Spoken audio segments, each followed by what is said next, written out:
Okay, a rent party was a wonderful situation where, let's say rent was due and you didn't have the money, but you had a lot of friends, especially in New York during the Harlem Renaissance, that were extremely talented. And you could invite them over and say, hey, listen, I'm having a party. Why don't you come by and bring your horn? Or why don't you come by and sing a few songs? Or why don't you come by and bring your drums along? And your talented friends would come by and they would play, and you would charge admission for everyone else. Now, your talented friends would get a free meal out of it. They'd get to play with some really talented other people, and sometimes you'd throw them a few bucks, but you'd usually try to make enough money to pay your rent.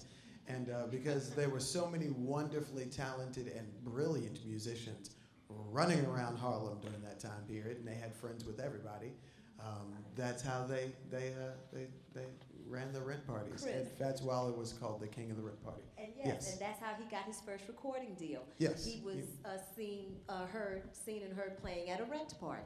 And that's how he got his first recording contract with Victor Records.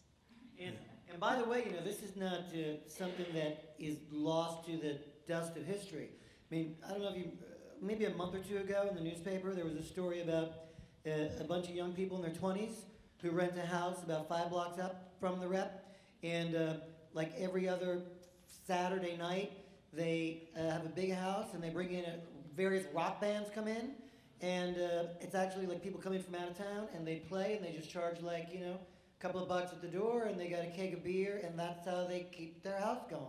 So this is, you know, this is great because artists and creative people just, you know, find a way to get by.